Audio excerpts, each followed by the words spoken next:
Just as a quick note to begin with, we're going to be live streaming this event on Periscope for our followers and the people in cyberspace who aren't lucky enough to be here today. So I just wanted, in full, I think we're obligated to disclose to everybody, Jeff right here is going to be live streaming this event. We're not going to stand up here and talk about our products. I had a conversation maybe, a month or so ago, and guy who's standing over there, Jason, called me and he said, you know, here's what I'm trying to do. And we were talking about the duo seed, the inter-row seeding product that we make. And it kind of rocked me. And I was thinking about so many of the things. I've only been in the business since 2003, okay? I'm 35 years old. My entire career, corn was up and to the right. Everybody thought they were geniuses. We all thought it was never gonna end. We all thought it was because of us, and we didn't realize we were actually riding the back of these macro trends. And I got to thinking, you know, so many of the things that we do in farming and everything is about moving the ball this tiny incremental amount, finding that 1 bushel, that 5 bushels, that tiny amount. And Jason comes up to me and we were talking on the phone, and he says, you know, here's the deal. I want to grow an extra crop, and I want to use cover crops and a unique rotation to basically grow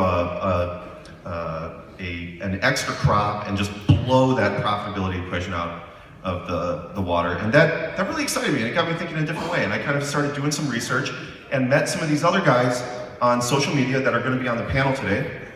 And and it got me thinking about relay cropping, that this is something that we could actually do. So I'm not going to talk very much about myself. If you want to talk about our products, the DawnBIOLOGIC brand of products, Dawn Equipment, we've basically said we're going to go all in on soil health. That's part of our core fundamental values as a company, is a belief that soil health is the direction that American farming is going to go in some way or another, and that we're going to start allocating a lot of our resources there. And we have a very unique range of products, and actually an interesting thing today, we are going to announce a new product line, which I'm going to have Travis Martin come up and talk about, who is our Eastern Territory sales representative. And Travis, I will get these. This is an exciting product for us and a unique product for Dawn, and you're going to see how it fits into the entire equation as we continue with the panel. There you go, Travis. All right, thank you very much. And it's been an honor to be here. Been in the seed business and now going into the equipment business, and I'm very excited about Dawn because they have taken on the initiative to focus energy on that, and it's making the steel to make this happen. And so we're looking at trying to establish your cover crop as early as possible, as late as possible, and using your equipment as much as possible. And with Dawn, we've now we've worked with a lot of the initiators, and such as like Charlie Martin, who initiated the ZRX, and other farmers with the duo seeds. And we now are presenting the BioDisc, and the BioDisc is a farmer related, and he off market. What it is utilizing your planters, your Kinsey brush movers, your Kinsey blowers, your vacuum, and also the John Deere vacuum and blower. And what these are is that you can use your equipment and just, for cover crop mixes and things like that. I'd like to just introduce Larry Hack, Dallas, and Kay, and please stand up. Where's Larry? All right, Larry. And yeah, Larry, this is the crew that invented these discs, and we've now just taken these on for Dawn. And so you've got that piece of equipment in your shed. You don't need another piece of equipment in your shed to maintain. So all you just need is these discs. And so that's what we're working on, and we're going to continue to work. And we're working with farmers to initiate things, and you guys are the initiators. The No-Till Conference has always been the first achievers, and are setting the tone for the market. So I want to thank you for all your efforts and journeying with us on this. Thank you.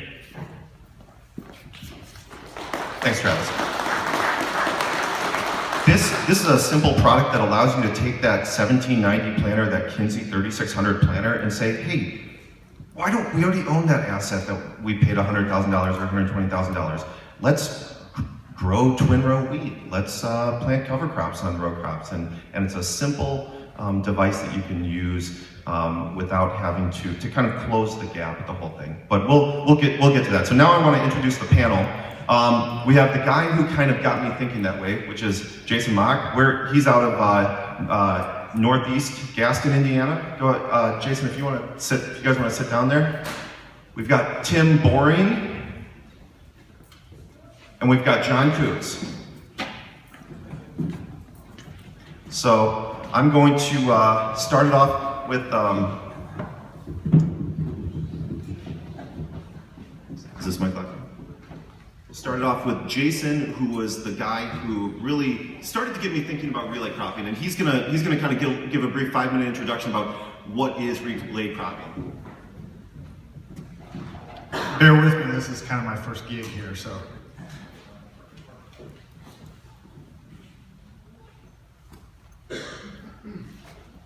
Okay, the reason why I put this as our first screen here, every father should remember that one day his son will follow his example rather than his advice. That's all I got. I have my father's example, and everybody in this room here has their father's example. And I'm not an expert, nobody's really an expert because this is all new. And if you just listen to people's advice, you're never going to hear these things that we're talking about today. Because it's new, but we all have the same motivation, the same MO is, you know, I'm 35, I want to farm till I'm hopefully 95. So we got to look at different ways if we're going to continue to do what we love. And we've done a lot of it. We've basically been in the same rut of how can we produce more bushels of corn. And we can do everything in the world, but it's all up to basically Mother Nature if you catch the right rain or get it in the ground when it's dusty. And you can only do so much. And we've got to look at different ways to make farming more sustainable. And, you know, my thought process completely changed when I had my son. I've got another one coming in 3 weeks. I'm going to give this to him someday. So I want to give him something better shape than when I got it. So relay intercropping, just kind of put it in a nutshell, I'm kind of a workaholic. It's an excuse for me to be working all the time. Relay intercropping takes the downtime out of crop production.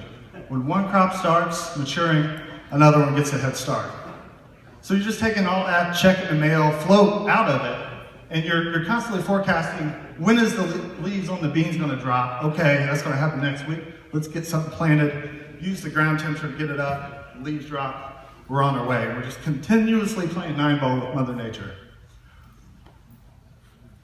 So I kind of got this box here. This is kind of the old thinking here, just, you know, fuel disc ripper, 600 horsepower. And everything is kind of revolved around that because that's where the money is. That's where these $400,000 or $500,000 tractors are sold. But it's not really the sustainable answer. That's what we're looking for. So one of the main staples of this whole idea is relay intercropping. And in my neck of the woods, just about 50 miles north of here, July 4th, kind of, if you've got wheat, you kind of like it, you kind of don't. You'd rather be at a lake, but you're probably helping your grandpa combine wheat. And when we can relay intercrop and put that in the ground 4 or 5, 6 weeks before we harvest our wheat, our yield potential goes from, you know, if I get 20 bushels, I'm pretty tickled pink. Sometimes I'm only getting 5 because we got a frost the first week of October. This takes a lot of the risk out of that and takes a lot of the yield potential up. So this is just basically the same day, 2 different methods. When you look in between the beans, Mother Nature wants to grow weeds there. Anytime you make the perfect seed bed for a cash crop, you're making the perfect seed bed for weeds or something you don't want. So when we can schematically think about things, we can put space in between the wheat and grow them same beans in between there and get a lot more crop production per acre. per season. So this is Johnny's got the coolest setup in the world, I think. Was that an 18-inch track? 25. So I wish I could play it. I can't on this screen, but he's got a John Deere 1253 row crop head, twin row wheat, beans he planted, early May? And he's really got that figured out. So why would you do this crazy idea? It's basically, one of the scenarios is 3 crops in 2 years. So we're just putting the wheat in between your corn and bean rotation, and we're thinking about, we're building products to make this easier. So what that allows you to do is, if you know you're going to have this added crop, you have a little bit more freedom. Like on your corn, I like wide drops. If I know I can get extra yield wide dropping really late, and the wheat is going to be in that same spot in 50 or 60 days, I kind of freed up to make that application. And everything kind of works together, and we can get, what is that, $600 some more revenue in a 2-year rotation. So what that allows, let's go right here. What allows you to do is kind of really exposes your talent as a farmer if you like to do that and use these products. And in this scenario, this is corn, but we can do the same thing with our wheat with some of Don's products and really shoot for top yields. Now this was just last week. I think probably most people in the room got excessive rainfall. And that morning was a great opportunity to take a drive and see the difference between my field and the neighbors. And it's the same kind of situation. This is a drain that's going across the road, and you can just see the dirt just moving away. And both of these fields are going into beans next year, so which is better for not only your bottom line, but actually holding your dirt in place. So this idea, it doesn't just pertain to wheat and beans. We can basically do what the group before did. And when we can plant a cover crop earlier, it's just going to work so much better. We can root deeper, we can grab more nutrients into that cover crop. And it basically, especially as you move north in latitudes, it gives you so much more freedom to try different things and actually get 2-3 times more benefit out of your cover crops. And I'm just going to end it there. I think I've talked long enough. Thanks, Jason.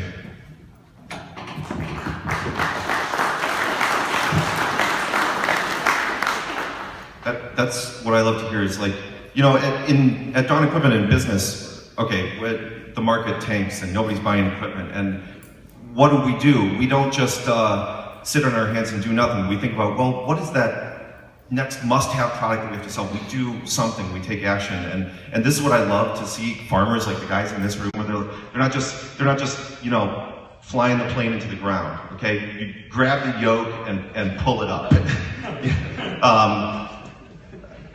Sorry, I'm getting my pilot's license, so I have some aviation. Okay, next up, Tim, why don't you give a little presentation? Tell us a little bit about yourself, how you got into relay cropping. How I got into this. Well, thanks for having me here to start with.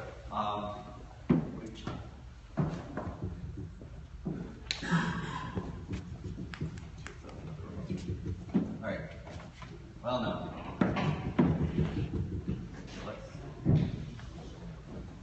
There we go. So I farm around 500 acres up in kind of south central Michigan. So I'm 5th generation on our farm. I spent a lot of time at Michigan State, kind of getting a few different degrees there for a number of years, working full time. I've got off the farm jobs as well. I worked at our soybean checkoff in Michigan for a while. I work at our Agribusiness Association now. Started running our family farm full time about 4 years ago when my uncle passed away. So a little bit of what kind of Jason said, you know, kind of you follow the examples of what's been laid before you. Our farm historically was a pretty diversified farm. Vegetables, tomatoes, pickles, cucumbers, mint.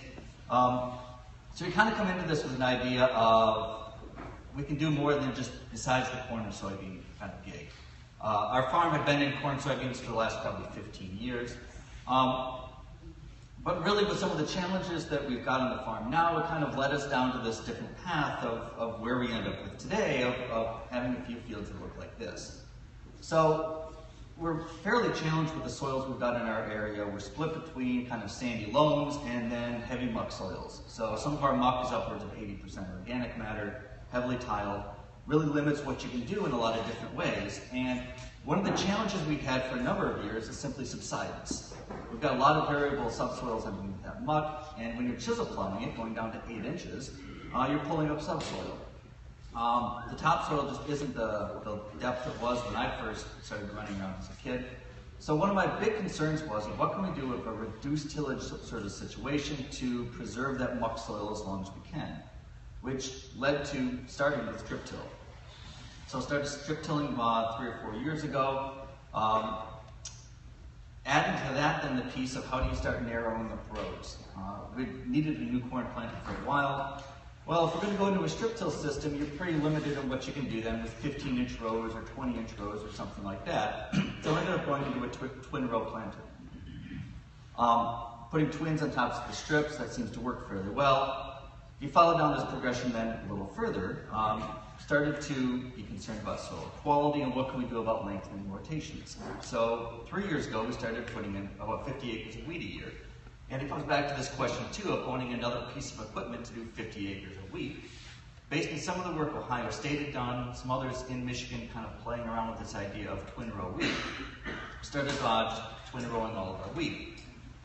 There's an expectation there of taking maybe a 10 or 15% yield hit, but rather than own another piece of equipment for 50 acres of wheat, that one pencils out. So we get into this point though, that now we're running twin row wheat, everything else is on twins.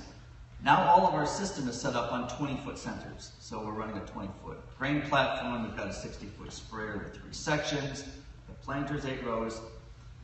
It really lends itself to starting to do controlled traffic, but it also starts lending itself to, there's no real reason that we can't start doing some strip cropping at this point. So I've been strip cropping for 2 years now. Started on 15 acres with corn and soybeans, which is fairly simple. This last year started doing some strip cropping with corn and wheat. So all I've really got today is a number of pictures of basically kind of the story of what this has looked like. And I can go into a lot of detail of how we're doing the timings and how we're doing weed control and things like that. But really for the story of strip cropping here, once you start getting into this twin row wheat, and Jason talks about fully utilizing your space and things like that, not a lot of reason we can't put soybeans in there as well. We retrofitted our old 7240 John Deere planter to basically plant 7 rows at a time instead of 8, sliding the rows over. And sticking beans into the system like this. It's difficult, I think, to make too many conclusions off of just this 1 year that we were 50 bushels above average on our corn yields. Wheat was about average, but beans were fairly above average as well. This system of running 3 different crops like this, for us, I think it's going to be profitable. The corn seems to get a yield increase out of this. Soybeans were about 25 bushels this year, which ends up paying the bills on it. A few limitations we can talk about is probably we have time and we field a few questions here too. I know Jason's doing some work of actually spacing his combine tires out properly. I'm just running over a couple of bean rows as we go. A big challenge this year was the fact we were about 3 weeks late on combining wheat compared to what we're usually doing. So we were running the 20th, 17th of July. This is soft white wheat in Michigan, so we're aiming to combine this stuff at 22% moisture anyway to eliminate some sprout concerns. If we're pulling this off on July 4th, which is probably a little bit more normal, and planting around May 1st or June 1st for soybeans, that maybe we can kind of get by continuing to run like this. But in essence of going through, I'm sure there'll be questions here as we go, but I'll let Jason John. Thanks, Tim. So once I got to talking with Jason a little bit about this relay cropping stuff, and it really got me intrigued. And then I kind of was talking with some other guys on on the internet, and another Graham emailed me over some images of a guy. You're by Fort Atkinson, Wisconsin, right? And this video, you probably saw it, of John harvesting his field which Jason had in his presentation, went really viral. Went more viral than any single other farm social media thing I've ever seen before. And it clearly touched a nerve, and I'm not sure exactly why, but it got me intrigued enough to say, hey, let's look into this a little bit more, and let's get this guy up here. And as far as I can tell, how long have you been relay cropping? The wheat for 2016 is the start of our 9th season. The 9th season. Okay, so as far as I can tell, I haven't found anybody that's been doing this longer. So, John, everybody is really curious what you do, how you make it work, what got you started. Just take us through the whole history of what got you into this. I guess it would be 2006. We started with twin rows, just like Tim here. Sitting in the sprayer and reading on Egg Talk just got me thinking, there's guys planting 15-inch wheat, and the twin row is supposed to be very similar, kind of use the same amount of soil per acre. So I just thought we'd try it, planting twin row wheat. And then we got the idea of planting 30-inch beans in between it. Reason for 30-inch beans is basic control traffic, or we can run down the rows without running stuff over. My main objective is to run as much over as I can. So that's kind of the way our whole machinery program, everything is kind of went. So you started with the Kinsey twin line back then? Or? We started with Great Plains. It was with Great Plains. Yeah, Okay. we had 2 Great Plains planters, and now we have John Deere's that we've made ourselves. And that's our whole line of planting equipment now is pretty much put together or homemade.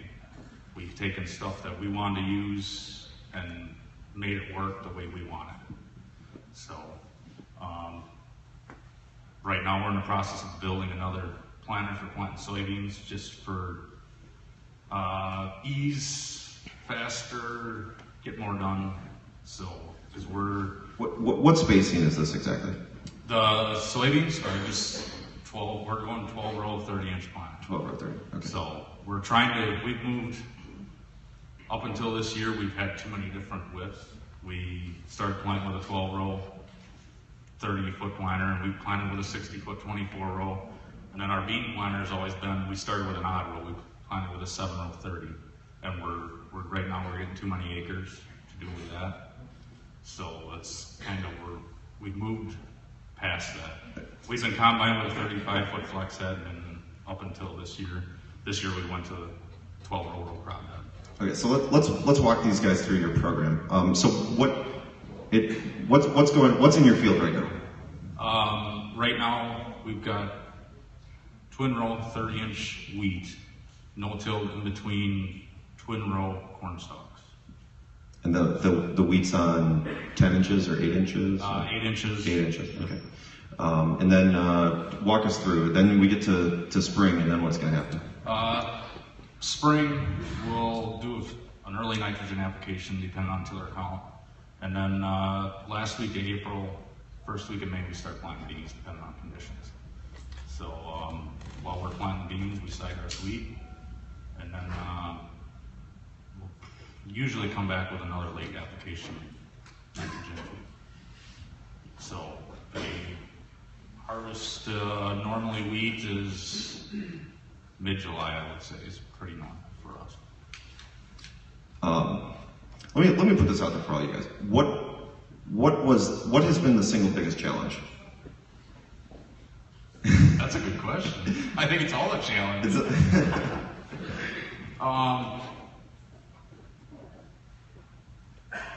I would say we're wanting to pretty much no-till, less tillage.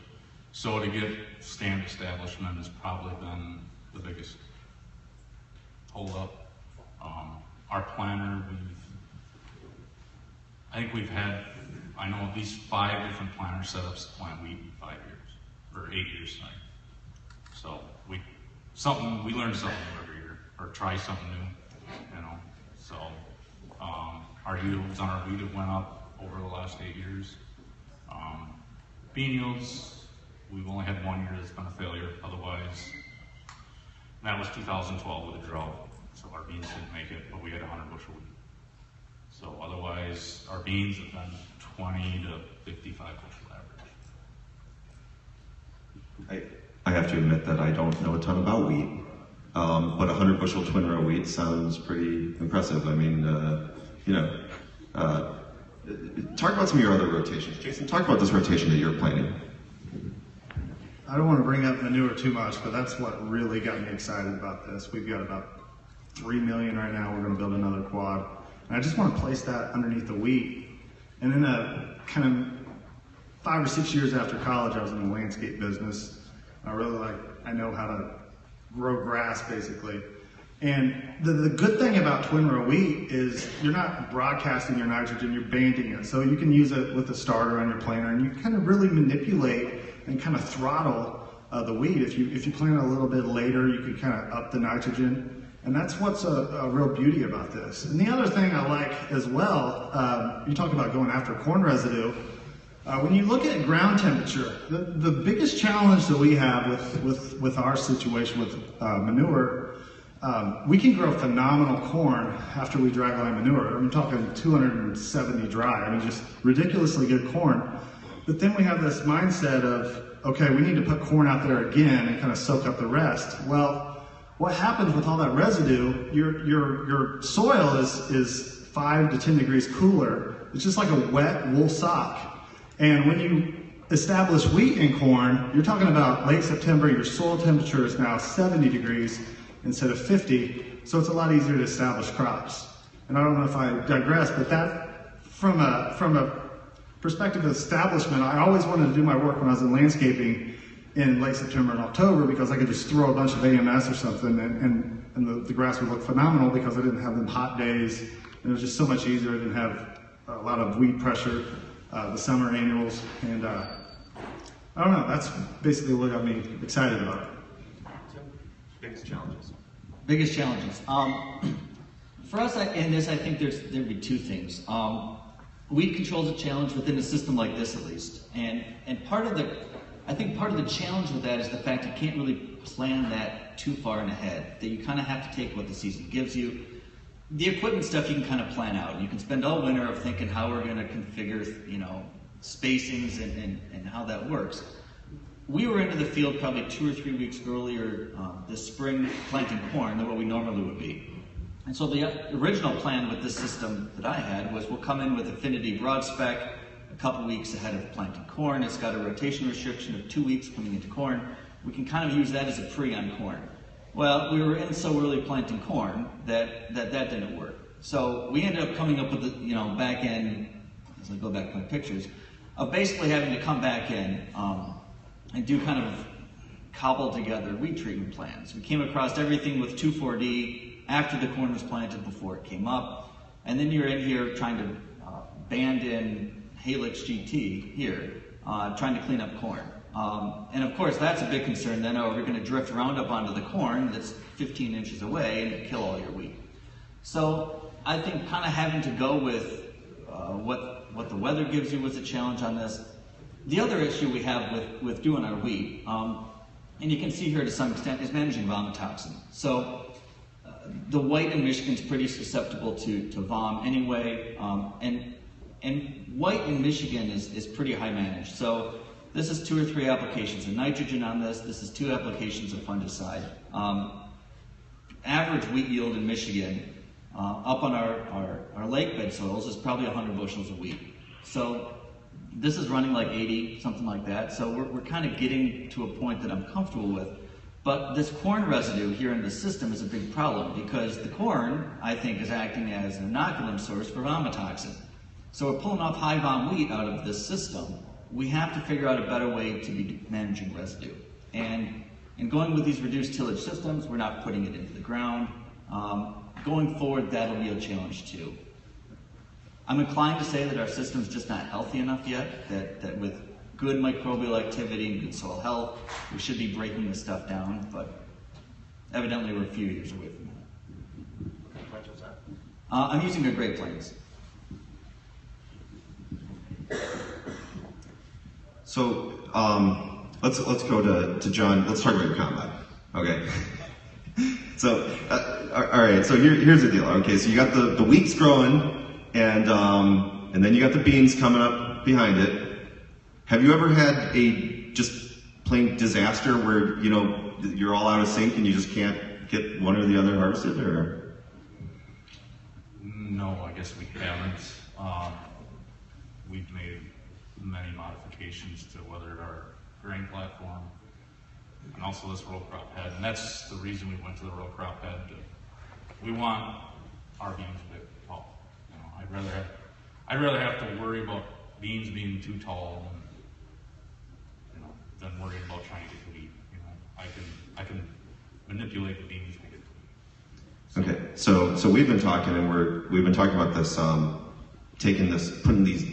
So you started with the idea of putting the deflectors on, like Jason's talking about, right? And then you said, well, hey, these deflectors, that's not going to work, so that leads us to the row crop head, which albeit is a much more expensive solution, right? But you felt it is. We ran a sort of reflector for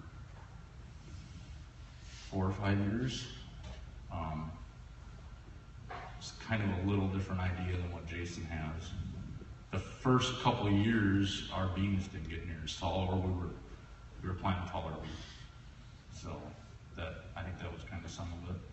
It seems like our wheat hasn't been as tall the last couple of years for unknown, whether it's weather or what. Actually, the row crop head was kind of my dad's idea. It was a struggle. It's got a lot of modifications. it's. I know from being in business with Jim, as many of you guys know, it's always frustrating when your dad has good ideas. Yeah, lately I've noticed I turned 35 and had a daughter recently, and I've started to realize, oh man, there's nothing more irritating than looking back and being like, oh man, he really knew what he was talking about back when I was 25, and I should have probably listened, but I digress. Anyways, hey, without further ado, let's open this up and just well, first of all, we haven't really gotten back to cover crops, right? Let's talk about where cover crops fit into the system. Okay, so you're basically growing a double crop system much further north than you would traditionally be able to grow a double crop system. Let's talk a little bit about where cover crops fit in. Well, I couldn't have had a luckier season with this El Nino this year. My experimental field this year, we just basically broadcast radishes with some pell lime after some manure applications at the same time that we planted the wheat. And it was 75 degrees probably 30 times this fall, and continued warm into December. And I got a complete 100% canopy within about a month. And what's great about teaming up tillage radishes is they winter kill. I mean, it's easy to kill, and it just has to get down to 15 degrees. And if you're north of the Ohio River, you can pretty much bet on that. But it'll sequester kind of all your leftover fertility from the corn, a lot of nitrogen. And when it decomposes, the theory is not only does it keep you from using Harmony and some other herbicides because of occupying the space, but when it decomposes, it can throw a lot of nitrogen back to the wheat. So I think that those two work together well. Well, honestly, one of my concerns with a system like this is we're battling soybean cyst nematode numbers on a number of our fields. And my concern of the fact that we're putting in soybeans into the wheat rather than a cover crop after the wheat and letting that go the rest of the year is, are we looking at short-term economic gains versus long-term economic gains? I think for us to go 30-40% higher in corn yields and soybean yields, this has to be a focus on soil health. And perhaps this idea of just relay cropping beans into wheat is more of a short-term economic gain. So we're certainly not putting ourselves in a system here where we can't do cover crops once we pull the beans off, or get those seeded, perhaps relay cropping those in somehow as well.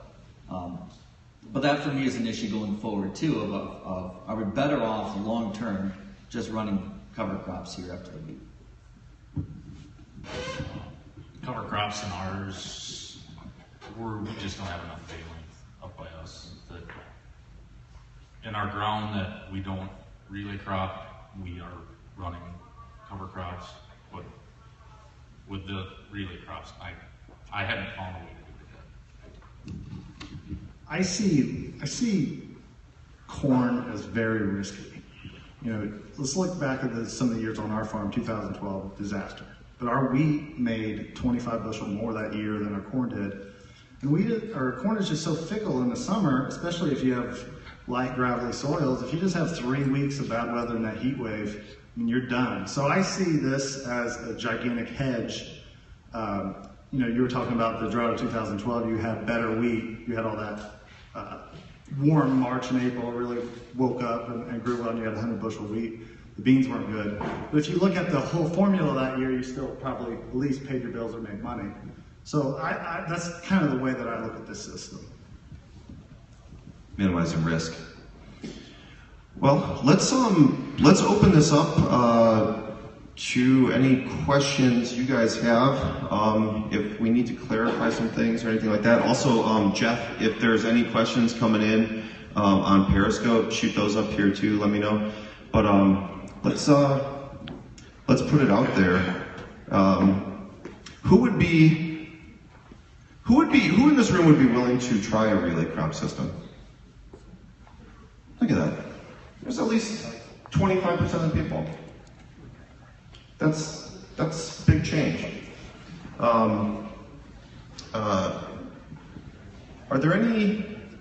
Anybody want to ask any questions or anything? All right, let's go over here.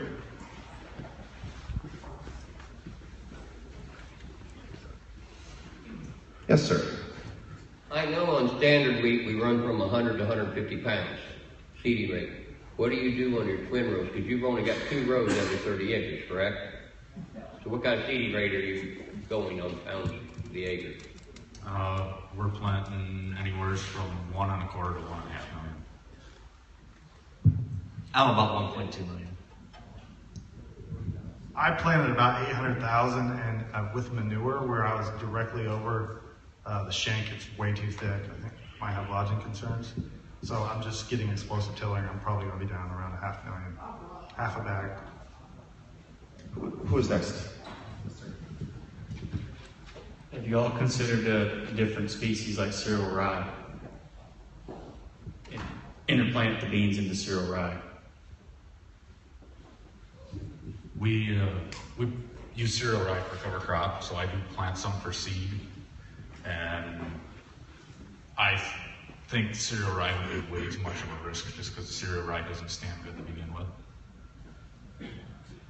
I think for a strip crop system like this, that you're going to have to start looking to have 3, 4, 5 crops in rotation somehow, somewhere at the farm.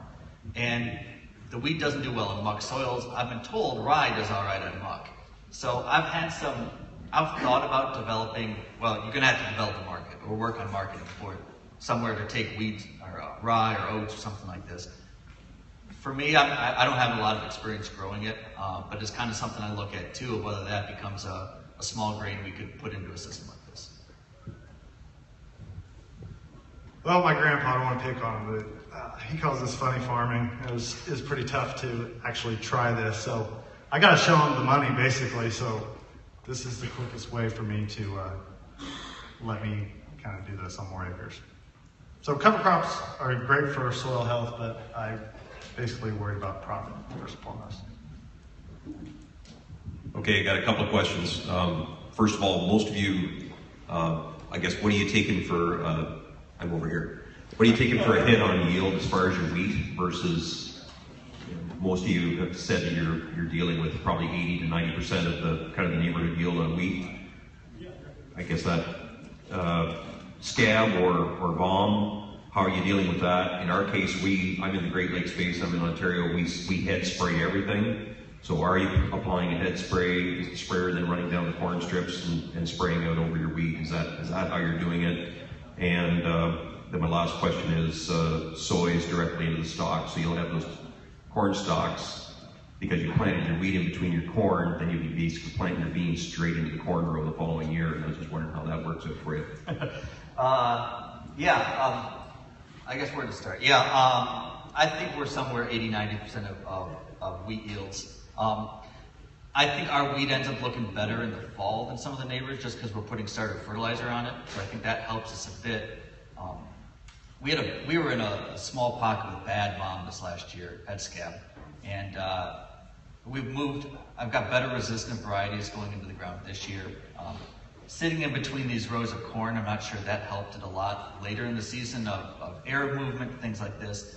My thought has been that we're probably going to have, in this wide row system, we're probably less susceptible to scab just because we're going to have better air movement through the system.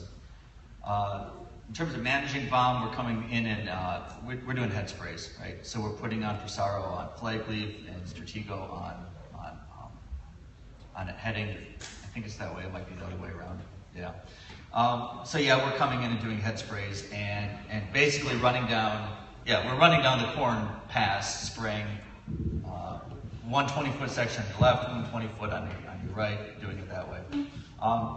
My plan, and I'll come back into this field this next year and just do corn and soybeans. And I've had some trouble. I would like to be able to plant everything right back on top of the row and move into a long-term area where you're managing your traffic with cover crops, and you're basically having row areas of the field and driving lanes in the field long-term. The strip till system I'm using right now doesn't really love pulling up those root balls and getting them mixed back in. So that might be some equipment limitations and stuff I can play around with. I've done a little bit of this planting coming out of a corn year, going back into beans, of planting right on top of the row, splitting the row, going in between. I don't have strong opinions this way either way, really. What I'll probably do in this field is move everything over 15 inches. So I'm planting in between last year's rows. For one, I'm extremely excited to get my Hagee here pretty soon with the undercover and wide drops and all that kind of stuff. I think we can, having that space, I think the pressure will be less, like you said, because we have some airflow. But when we can get in there and blow it into the canopy and maybe feed it several times and have just a stream of nitrogen, again, instead of just a kind of diluted version for each plant, I think we can really push the barriers of yield on twin row wheat. John, you want to touch that wheat yield question? Long term, okay? You've been doing this longer than anybody. Where do you think your wheat yields are at? Long term, we've grown wheat, drilled in twin row for the last, as long as we've been doing it. I've seen anywhere from 90% to the same yield, depending on the year. We went to, under high management wheat, we do it the same for both. It's multiple fungicide applications, being whether it's ground and aerial. They say I'm aerial for everything real late. I don't want to be running over beans unless I have to. We've done real late fertilizer, nitrogen applications on wheat. Doesn't seem to affect the beans. Our beans have been 8 to 12 inches tall when we put nitrogen on them, and I can't say that it affected them. Whenever I talk to Europeans about wheat, Europeans seem to be just hell-bent that this intensive, narrow row wheat management is just what you have to do for yield. And this is another thing that fascinates me about this system is this idea that, the wider rows, you're getting 90% of the wheat yield compared to, that's, I think that's really fascinating. I think that's huge. When you look at corn production, so I farm 20s right now, but let's say the same management, 20-inch corn mix 220, 30 mix 215, and 40 mix 205. The whole point of relay intercropping is kind of tricking the plant into thinking that it's not having any competition. You're kind of forecasting when that crop is kind of made its mind up for viable seeds, and then you plant something beside it that just hasn't really taken any energy out of the ground, but it's just got a head start. So you're kind of basically leveraging this whole idea of plants can kind of, if I plant one soybean in a bucket of poop, it's going to put 7,000 pods on it. That's just what it does. So this science is kind of going to revolve around kind of tricking it, if that makes sense. So you can get these wheat yields. It knows it has space. So you get bigger grain, bigger heads. It just happens. I am not an agronomist. Tim, do you have any comments to make on that? Or, you know, one of the things that brings back to this conversation is, okay, the idea that you could make substantially more income, right? What compared to your neighbor? Okay, let's not. I mean, I don't want to get personal or anything, but just in a theoretical system, how much more gross income could you make with a relay crop system compared to a conventional 50-50 rotation? I mean, you're adding an extra crop, right? I mean, you're adding an extra cash crop to the system, right? Honestly, for me, of playing around with this year is some of it for me is seeing whether this is a viable system and what its potential is going forward, or whether this finds a home in our long-term plan. So a little bit of this is playing around with it for me. I haven't run the numbers yet exactly. I don't.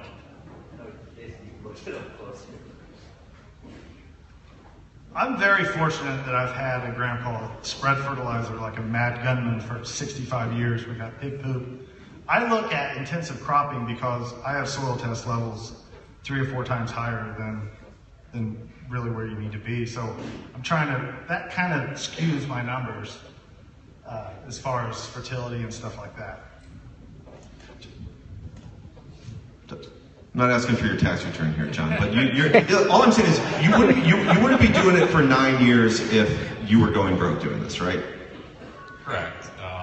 You know, one of the things when we started doing it was we were corn on corn, we're 5 miles from my farm. I had to have something to get a rotation that showed the same economic return. You know, that was kind of one of the main reasons we come up with it. You know, was to get some rotation. Getting grass in your rotation. What's that? Getting wheat back into your rotation. Well, it was, instead of being corn on corn, I wanted some soybeans didn't compete with the corn, and our wheat by itself didn't compete with the corn. So that was, it. You know, and every year is going to be a different, as far as grows, I mean, a 20 bushel swing on soybeans is huge, which I guess I'm using the soybeans as kind of a bonus. If I can get a little return on the wheat and beans, make a little money, a big jump in the soybeans is my bonus. Well, that's the tractor pull money. As I pass this back, I'll say this too, that our break even was going to have to be somewhere around 18 bushels of soybeans, something like that. And so we pulled off around 25. So you can do the math on that. So we were slightly above break even, whether it was worth all the investment in retrofitting a sprayer. We had a lot of time sunk into this. I don't tend to ascribe a lot of money for my time, which I'm criticized on sometimes. But this ended up being profitable for us this year. I just look at it from, let's look at your fixed costs. You're going to still have to pay property taxes if you own it, or rent, or insurance, or whatever. And how many of them fixed expenses change with this system compared to what you're used to? And when you can just add revenue to your operation, you knock those out. You're knocking them out. So now it just comes to variable cost, which might only be 20 or 30%.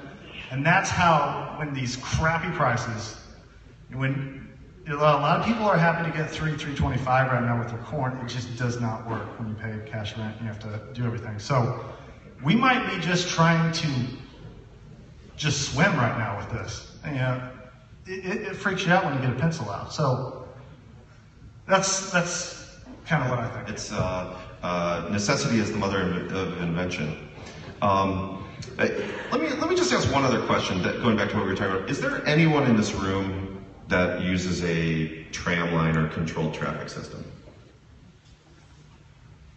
2, 3. I mean, this is something we've come back to again and again about.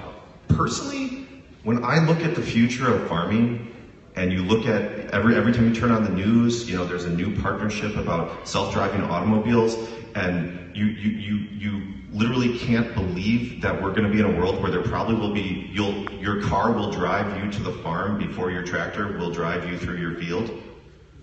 Does that make any sense? It doesn't to me, but there's forces at play. But we're going to be living in a world pretty soon where your equipment might be driving itself, okay? And when your equipment drives itself, how does that change the way you look at your total farming system? If you're not sitting there steering the vehicle, what does that do for the width of the equipment you use? What does it do for the hours of day the equipment's in use? What does it do for your total system? And that's kind of where I'm looking at the future with this relay cropping thing. I'm seeing tram lines, I'm seeing narrower equipment, I'm seeing automatically driving equipment, and where you're just, like you talked about with the constant canopy, that soil is never bare. You've got something, whether it's a cash crop, whether it's a cover crop. Cover crops are something that's gonna feed, you're paying back into the system. A cash crop is something that you're taking out of the system, but you've always got something there, you know? That's some joke idea. So I know we're not here to sell anything, but look at his unit right there. That's the Duo Seed. We're going to be putting that on a sprayer and have a bunch of ground clearance. And when you can do that, we have all kinds of new options. And one of the things that kind of where I'm situated, the glaciers kind of stopped right at my house. I've got productive ground, and then I've got ground that's a lot less productive. And when I talked about corn, it can really go south in the heat of the summer. One of the ideas I want to do on our less productive ground is just basically continue the system where we always combine beans every single year on that piece of ground. And when we have this equipment like Joe's put together, we can start doing things like that. We can put earlier wheat, intercrop the beans, put a late bean, and actually plant our wheat before we combine the beans off. And you can really get creative. I want everybody in this room to kind of think of like all the different ideas. It's not what I come up with, it's what you can do with these new options. Well, are there any other questions out there? We're kind of running low on time. Yes, sir. You talked about the tractor drive itself. I mean, we can get away from the 300 horsepower tractor, go back to 100 horsepower, 80 horsepower tractor, because an 80 horsepower tractor is no-till. The power control is 12-row plant. Because it's firm, not working with all that garbage. But you have a tractor now that weighs 8,000 pounds, 10,000 pounds instead of 40,000 pounds. Maybe you ought to make a small combine too, which none of them do, so we get rid of that pack. You know, we need to back to 4,400 or 7,700 combine, but it's going to drive itself. I think one of the... going the wrong way. I totally agree with you. You would not need toilet paper in the restroom if you didn't pack it in the first place. No, you don't need 600 horsepower if you're putting it all in a tractor. You know what, guys? I'll speak from the equipment side. It's not all, you know, fun and games in the equipment business. It's a hard business too.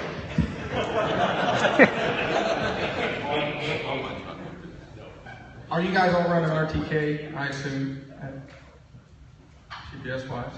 You're all RTK? I'm just old school wasp, mostly. I have White Rock drove this year. Well, you guys feel if you're going to go control traffic, you need RTK pretty much on everything.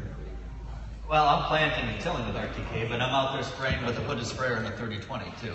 So, I mean, I think there's aspects of this. The strip till, putting the twins on the strip, I think RTK is important.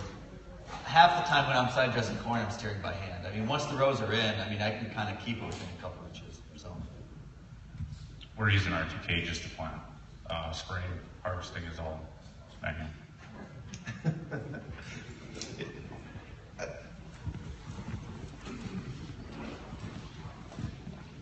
You talked about yield a little bit, and if you read a lot about strip cropping, and it's like you talked about, it's tricking the plants to think that they're not crowded. A lot of you guys are on the 20-foot thing, and some of the indications that the narrower strip, say a 6-row as opposed to 8-row, gives you a higher yield. Is there something that you're looking at as far as especially corn varieties, or planting different varieties depending on the row that's going to help maximize the yield potential based on what you're doing? yeah, so I'm interested in the anatomy of that strip of corn, right?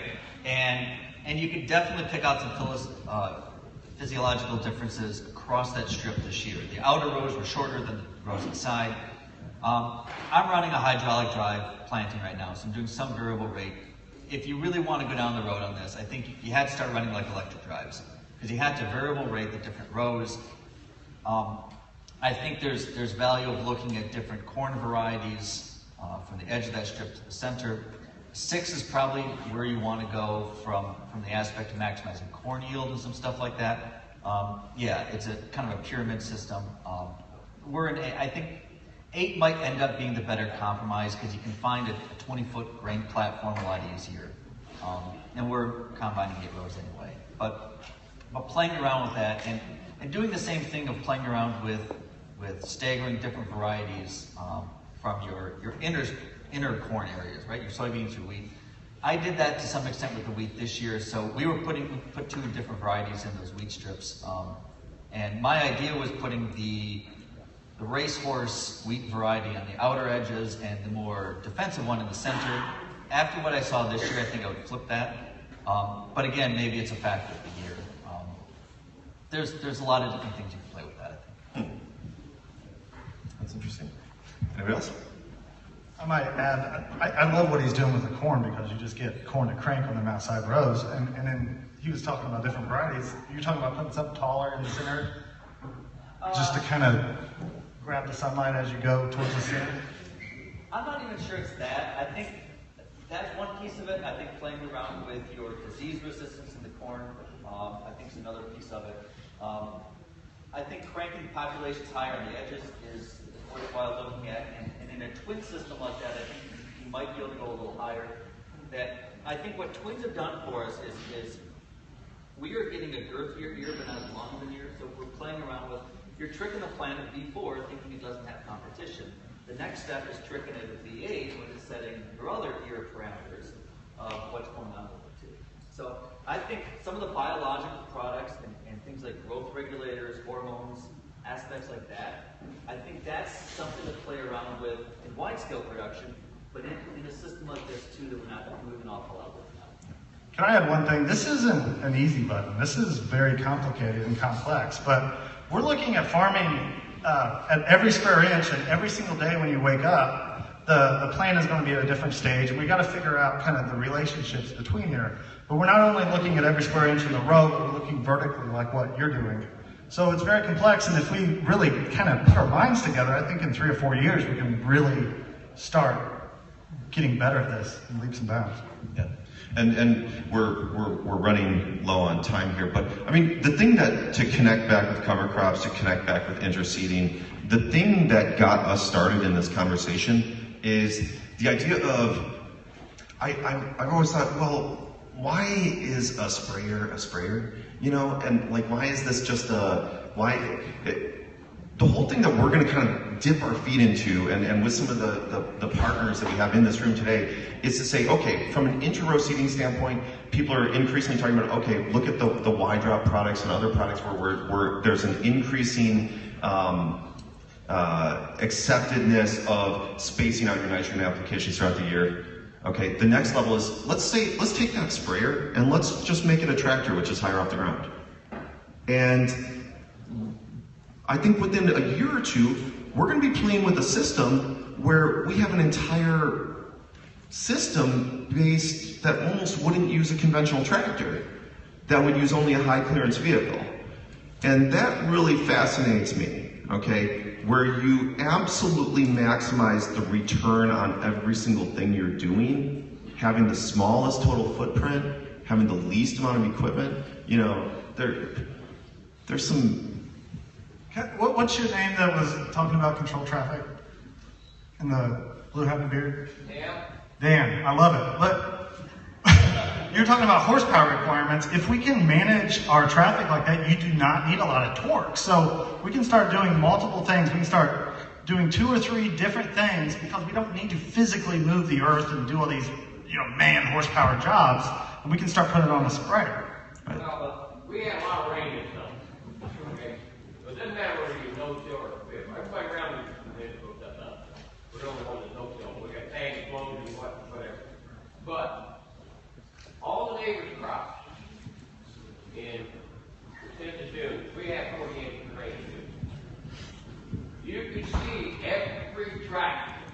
in the corn crop, where they went with the big four-wheelers. You could see every pass that they went the corn crop. And the thing with this, track machines ain't no better, because we went out and fixed a tile hole 3 years ago. I took the Bobcat out. It was just a track is still there when the corn comes up.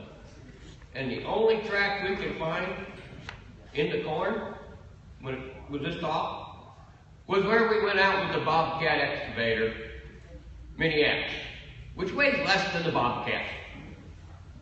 And it's on wheels, hard wheels. But them tracks were still there in the yellow corn where the tracks were, and where the tracks were was pretty green. So the track actually did more compaction than the tires. Oh, tracks versus tires. I don't know if we have enough time here. John, talk to us about spacing a little bit. What about those narrow tracks there? What did you end up with on that? We ended up with a 25-inch track on Lexion, which is the standard track that they run in Europe. Normally they come with a 35. Actually, we've got both. We swap them. In the fall we run the 35, and during the summer we run the 25. We had to space the track assemblies out around 150-inch centers, and then we got 480s on the rear. There is a there's a lot of money and effort being spent in the industry around having a row-by-row yield monitoring solution for obvious reasons. And I don't know, it's a harder problem than it sounds to solve. Hey Jeff, do we have any questions coming in from social media? Yeah, they've all faded out too fast. They faded out too fast on Periscope, but cool. Hey, I'm just going to take the last couple minutes and just talk to you guys a little bit about what you see over there. We're to close. We've got the so in terms of interseeding, I got into it from looking at some of the innovation that came out of the East Coast, out of Pennsylvania, and saying, hey, this type of innovation, this type of cover crop innovation is likely to travel out throughout the rest of the country. That's our main thesis with DawnBIOLOGIC. Okay, so I really met a bunch of really unique and creative people, mostly in the Chesapeake Bay watershed, that had found kind of out there. They say, they have the general idea that if you have voluntary compliance, you avoid regulation, which may or may not be true long term. But you see a lot of creative farming going on where they, in the face of the immense regulatory pressure that they have around there, and that regulatory pressure is probably going to export itself around the country. And so we looked at that and we kind of got into it and we said, hey, I met this really creative farmer inventor named Charles Martin, who invented the ZRX zone roller, and I saw that thing and I drove out to meet him in Pennsylvania the next day and I said, this is a great residue management tool. Because planting and cover crops can be very problematic for a lot of people. And that thing, you can plant a 6-foot tall headed out cereal rye. Organic people will use it. You can use it in any type of system. You can use it in some of the, in vetch, in all sorts of problematic residues. You can use it in heavy corn stalks. It just makes it simple. But we realized once we got into it, when we got this thing that works great, no one realized that's not the biggest problem. The biggest problem is getting the cover crop established in a timely way. So we said, okay, well, let's look at the inter-row seeding thing. So we made a product and we said it needs to kind of fit these parameters. And we ran it over a couple thousand acres last year. And what we learned, and that was in the Midwest, that was in New York, that was in Pennsylvania, and like the guys in the previous session said, what we learned was that it largely needs to happen earlier. Earlier is better. Higher speed is better. Getting it in the ground is pretty critical. You can see, 80% difference in stand where you're getting the seed in the ground versus where you're broadcasting. But mostly, all of the same fundamentals that you're going to use when you're planting anything are going to be true when you're inter-row seeding. And that we effectively needed to create a no-till drill to make a really good inter-row seeder. And however, it's a no-till drill that you're going to pull across the field at 10 miles an hour, 12 miles an hour. And you don't want to do a lot of soil disturbance. And that was the main thing that we kind of resolved this year was good depth control, good seed to soil contact, high speed, and minimizing soil disturbance. And so we had this novel device that prevents the double disc openers from throwing too much soil. You know, because once people spend so much effort establishing these cover crops, the last thing they want to do is create a lot of soil disturbance, because you're just going to have weeds growing anywhere where you disturb it. But hey, we're gonna close there. I really appreciate you guys coming out. I really appreciate farmers like the people in this room who are not just on cruise control. You know, because this is what drives, you know, innovation farming, is people saying, hey, I'm willing to look at a management intensive program. This is not for everybody, right? This is not, you know, call the co-op and go to Hawaii. This is like thinking about what you're doing. And I love the idea that you're in control of your destiny, that you can use innovation and creativity in a way that you farm to take control of your destiny, right? And that there might be ways to actually really change the balance, change the ledger, you know? So that really excites me personally, and that's why I want to have this event. So thank you to our guests, and thank you guys for coming.